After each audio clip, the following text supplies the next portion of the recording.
Hello बच्चों, लेकर आए हैं फाउंडेशन मैथमेटिक्स क्लास 9 के लेक्चर नंबर 01।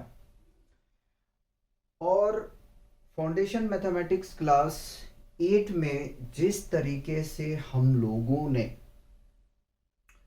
कंसेप्ट के साथ साथ बहुत तरह के वैरायटी क्वेश्चन को प्रैक्टिस किए थे, उससे भी बेहतर ये हमारा सीरीज होने वाला है।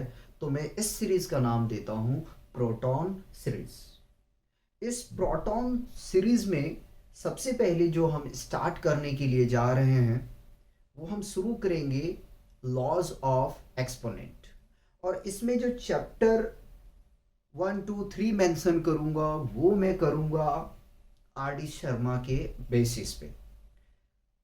मैंने क्या कहा कि आर डी शर्मा के बेसिस पे चैप्टर को मेंशन करूंगा, क्योंकि इस प्रोटॉन सीरीज को हमें यादगार बनाना है, बहुत तरह के क्वेश्चन को करवाना है।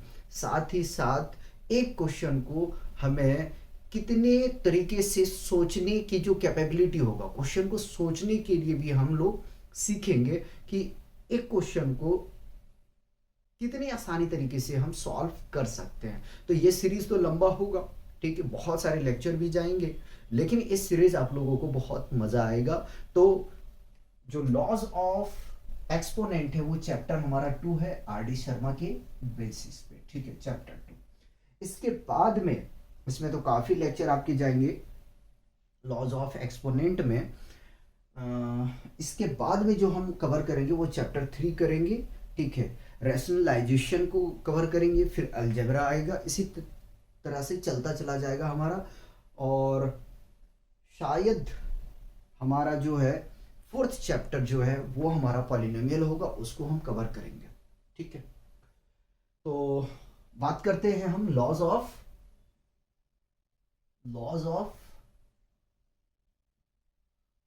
एक्सपोनेंट्स, ठीक है, एक्सपोनेंट्स। देखो, फर्स्ट लेक्चर में लेक्चर नंबर 01 में सिर्फ आपको लॉज ही मिलेंगे, ठीक है। और इसके जो क्वेश्चन होंगे वो नेक्स्ट लेक्चर में हम लोग कवर करेंगे। तो फर्स्ट लॉज आप लोगों को क्लास 8 में भी हमने कराया था। क्लास 8 के फाउंडेशन लेक्चर में क्या करवाया था कि e tending to power m into e tending to power n is equal to होता है e tending to power m plus, ठीक है। क्वेश्चन कैसे मिलेगा आपको देखने के लिए, तो ये लॉलीपॉप एग्जाम्पल एक करवा देता हूं, ठीक है। जैसे कि 2 tending to power 3 into 2 tending to power 4, ठीक है। देखो, अगर आपको एक चीज पकड़ने के लाना चाहिए, क्या है कि इसकी बेस सेम होनी चाहिए, पावर कुछ भी हो, ठीक है। पावर कुछ भी हो, कुछ भी का मतलब ये नहीं है कि नेगेटिव हो, ठीक है। नेगेटिव होगा तो वो भी उस पर भी हम आएंगे, परेशान होने की बात नहीं। पावर चाहे यहाँ डिफर हो, उससे हमारे लिए कोई मैटर नहीं करता है, ठीक है। बेस अगर सेम है तो ही पावर का एडिशन होगा। फिर से मैं रिपीट कर रहा हूं कि अगर बेस आपके पास सेम है तो पावर का एडिशन होगा, ठीक है। अगर बेस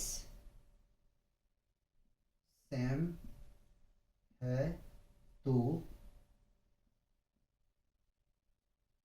पावर का एडिशन होगा, ठीक है। ये छोटी छोटी बातें लिखते जाऊंगा, ठीक है। तो क्या हमने लिखा है कि अगर बेस सेम है तो पावर का एडिशन होगा, ठीक है। चलिए, तो सबसे पहले क्या करो, बेस को लिख दो, लिख दिया हमने, ठीक है। 3 + 4, तो इसको हम शो कर देंगे 3 + 4, ठीक है। अगेन मैं इसको लिख सकता हूं 2 टेंडिंग टू पावर क्या होगा 4 और 3 कितना होता है 7, ठीक है। आप चाहो, देखो हम लोग पढ़ रहे हैं फाउंडेशन मैथ, ठीक है। तो ये हमारा क्या है, एक्सपोनेंशियल फॉर्म में है। किसमें है, एक्सपोनेंशियल फॉर्म में। अगर क्लास 9th के बेसिस पे मैं पढ़ता, ठीक है, स्कूल के बेसिस पे पढ़ता, तो हमसे इस क्वेश्चन को एक्सपोनेंशियल फॉर्म में देता, ठीक है, एक्सपोनेंशियल फॉर्म में देता, और हमें कहता कि एक्सपेंडेड फॉर्म में लिखो। किस फॉर्म में कहता, एक्सपेंडेड फॉर्म में लिखो, ठीक है। तो इसको क्या करना है, बिल्कुल ओपन करको आपको लिख देना है, ठीक है। अगर एक्सपेंडेड फॉर्म में लिखने के लिए बोला जाए आपको, तो इसको क्या करेंगे, पावर 7 है तो 2 को जो है 7 टाइम्स मल्टीप्लाई के फॉर्म में लिख देना है, ठीक है। किसमें लिखना है, मल्टीप्लाई के फॉर्म में लिख देना है, ठीक है। हम बात करते हैं सेकेंड लॉ की, ठीक है। सेकेंड लॉ को मैं लेता हूं डिवीजन वाला, ठीक है, डिवीजन वाला लेता हूं। A tending to power m divided by a tending to power m, a tending to power m divided by a tending to power n, ठीक है। अगर m बोला होगा तो सॉरी, ठीक है। और ये दूसरा फॉर्मेट आपको देखने के लिए मिल सकता है, a tending to power m divided by a tending to power n।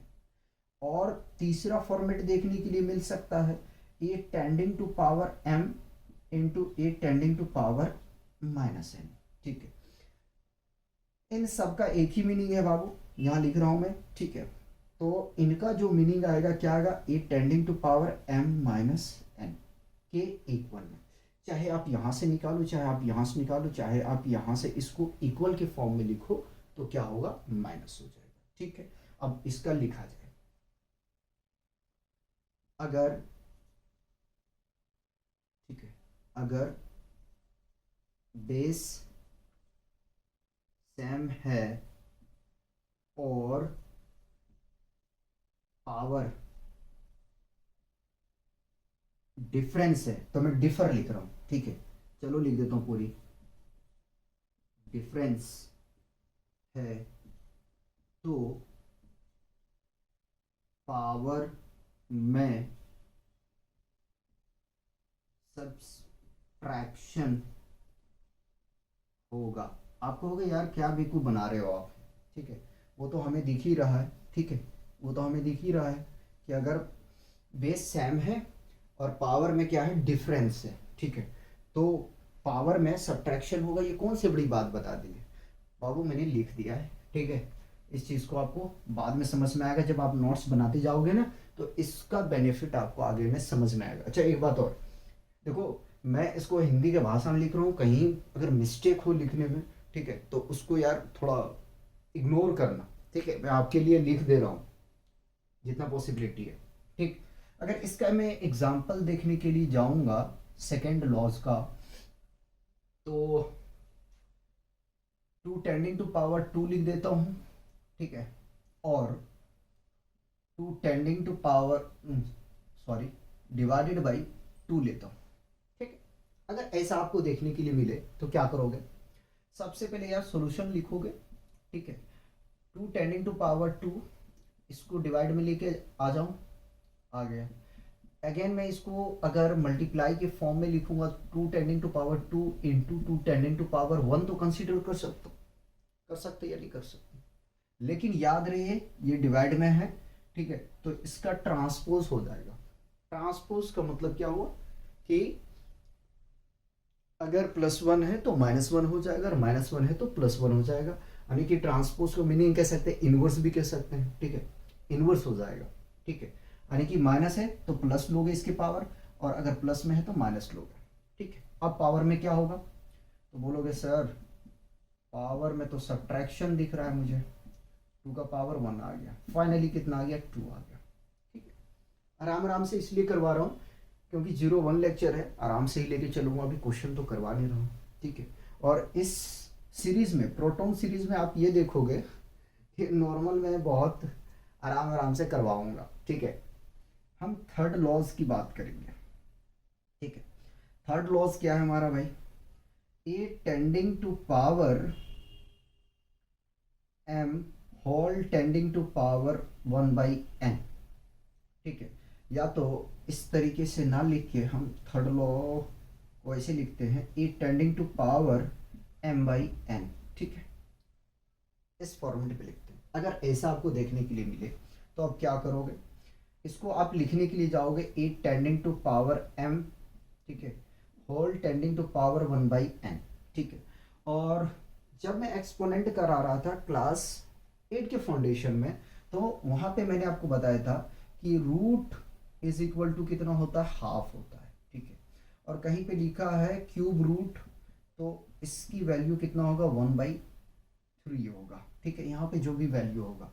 तो यहाँ क्या है, एन रूट है, ठीक है, क्या है, nth root a tending to power m, ठीक है, मतलब कि 1/n क्या है, nth रूट है, और अंदर में जो वैल्यूज आपका है वो है a tending to power m। अगर मैं इसका एग्जाम्पल देखने के लिए जाऊंगा तो क्या मिलेगा हमें, इसका एग्जाम्पल देखने जाऊंगा तो देखते हैं।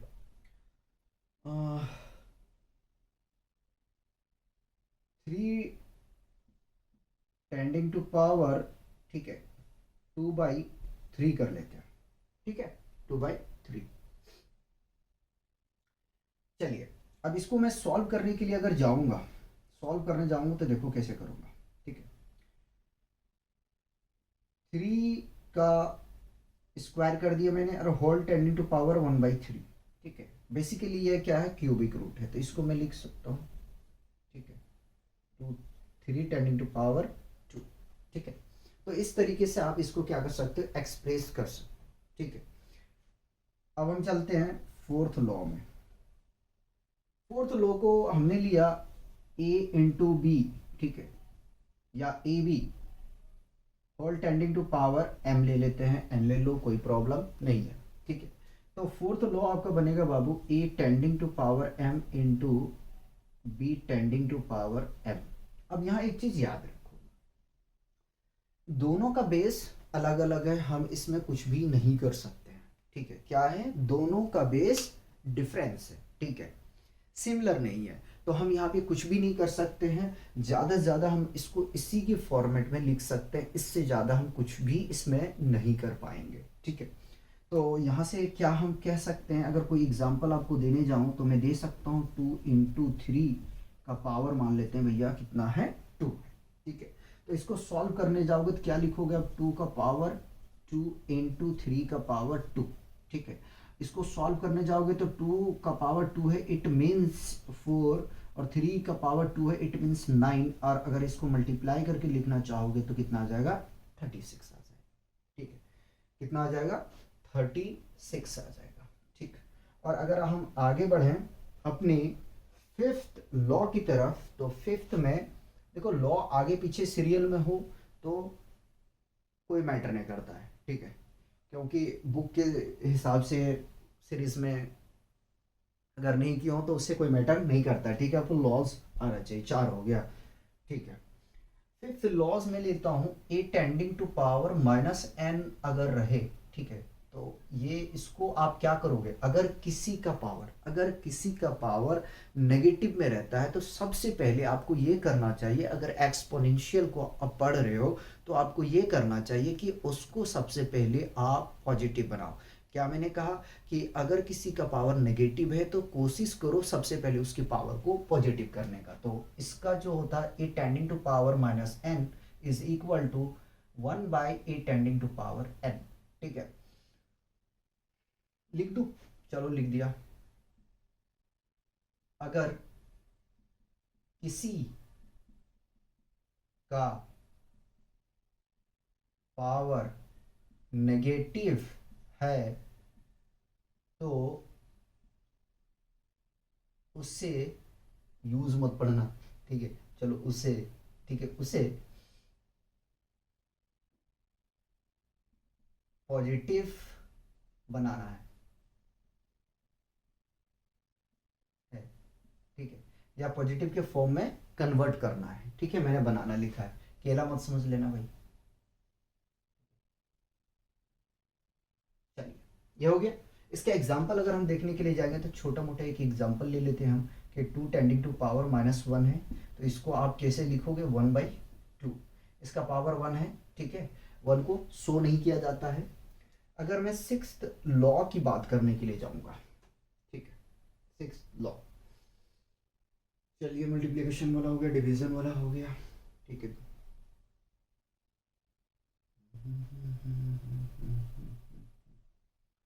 सिक्स्थ लॉ हमारा कौन सा बच गया, ठीक है, A by B whole tending to power M. अगर इस फॉर्मेट में रहता है बाबू तो इसको आप लिख सकते हो ए का power m divided by B का पावर एम, ठीक है। एग्जाम्पल में कोई भी ले लो यार, कोई बात नहीं है, ठीक है।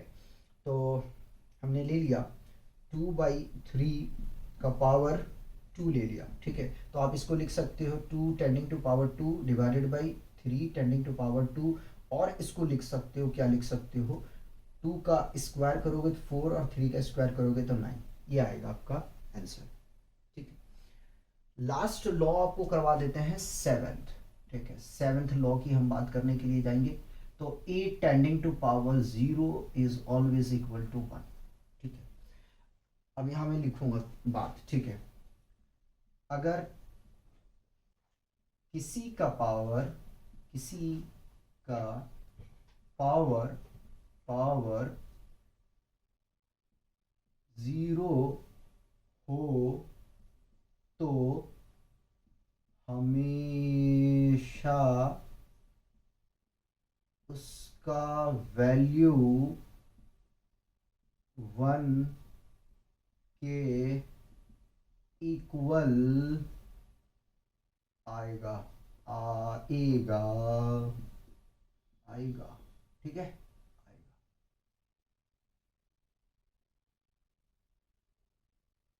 आगे समझ में ले लेते हैं एक एग्जाम्पल, बढ़िया लेता हूँ, ठीक है, बना के लिखता हूँ। एग्जाम्पल है, if a tending to power 0 plus b tending to power 0 plus c tending to power 0 is dash दे दिया मैंने। तो सॉल्व करने के लिए जाओगे, क्या करोगे, सॉल्व करोगे, ठीक है। बहुत सारे बच्चे क्या करते हैं, इसकी आंसर जो होता है वो 1 लिखते हैं। 1 नहीं होगा यार, a का पावर 0 है, ठीक है, प्लस b का पावर 0 है, प्लस c का पावर 0 है, ठीक है। यहाँ x y z के भी फॉर्म में रहेगा तो कंफ्यूज आपको नहीं होना है। और इसके कॉफिशिएंट में कुछ भी हो सकता है, ठीक है, 2 3 1 माइनस कुछ भी डाल दे तो आपको घबराना नहीं है, और डायरेक्ट आंसर नहीं मार देना है कि 0 आएगा, ठीक है। इसलिए मैंने इस टाइप का क्वेश्चन लिया है। फिर से रिपीट कर रहा हूँ, कह रहा हूँ कि अगर प्लस के फॉर्म में है और इसके साथ साथ अगर कॉफिशिएंट दिया हो या ना दिया हो, ठीक है, तो होशो हवास में करना, पहले इस पे फोकस करो। ये वैल्यू 1 आएगा, बीच में प्लस है रहेगा, ये भी 1 आएगा, बीच में प्लस है रहेगा, ये भी 1 आएगा, ठीक है, बीच में प्लस था इनका तो लिख दिया मैंने। अब ऐड करोगे ना यार तो फाइनली आपको कितना मिल जाएगा, 3 मिल जाएगा, ठीक है। तो इस टाइप का अगर क्वेश्चन रहा ना तो आप डायरेक्ट जो है ये मत लिख देना कि 1 के इक्वल में आएगा। समझ में आ रहा है या नहीं आ रहा है, ठीक है। तो ये हमारे कितने लॉज थे, 7 लॉज थे, ठीक है। और ये 7 लॉज को आपको माइंड में रखना है, ठीक है, क्योंकि लॉज अगर आपके पास में रहेगा ना तो क्वेश्चन को डील करने में आपको बहुत आसानी होगा, ठीक है। और क्वेश्चन करने में भी आपको फील होगा कि मैं कर क्या रहा हूँ, ठीक है। यार देखो, जो फाउंडेशन सीरीज चाहे मैं 8 का कराया हूँ, ठीक है, अब तो 9 का स्टार्ट किया हूँ, 10th को रोका हूँ। 10th का मैं थोड़ा टाइम में करवाऊँगा क्योंकि जब एमयू जामिया और बीएचयू इनका एंट्रेंस के एग्ज़ाम से बिफोर में 2 मंथ जो है 10th भी कंप्लीट कर दूंगा। साथ ही साथ हमारा एक सीरीज़ और चल रहा था, ठीक है, द एंड गेम के नेम से, ठीक है, उसको भी क्लोज नहीं करेंगे, ठीक है। कुछ प्रॉब्लम बीच में थोड़ा सा इशूज़ आ गया था जिसकी वजह से हमें लेक्चर को रोकना पड़ा था, ठीक है। तो ये आपका प्रोटॉन सीरीज़ और द एंड गेम ये दोनों साथ साथ चलेंगे, ठीक है। और ये तो आपका प्रोटॉन सीरीज़ काफ़ी लंबा जाएगा। तो आप लोगों को क्या करना है, आप लोगों को यही करना है कि फाउंडेशन सीरीज़ जो प्रोटॉन आपका चलेगा इसमें बहुत क्वेश्चन मज़ेदार के होंगे, साथ ही साथ में आपको की पॉइंट बहुत सीखने के लिए मिलेगा, ठीक है। की पॉइंट आपको बहुत सीखने के लिए मिलेगा, और एक क्वेश्चन को सॉल्व करने के तरीके भी आपको कई मिल जाएंगे सीखने के लिए, कि किस टाइप से हमें क्वेश्चन अगर मिला है तो उस क्वेश्चन को किस तरीके से हमें जज करना है और सॉल्व करने की कोशिश करना है। क्योंकि क्वेश्चन टाइम टेकन भी होगा, ठीक है, लेकिन उसको हम लोग क्या करेंगे कि उस क्वेश्चन का जो टाइम टेकन होगा उसको रिड्यूस करने की हम लोग कोशिश करेंगे, ठीक है। तो मिलते हैं नेक्स्ट लेक्चर में, तब तक आप लोग एंजॉय कीजिए और पढ़ते रहिए, और चैनल को अपने दोस्तों को भी शेयर करते रहिए।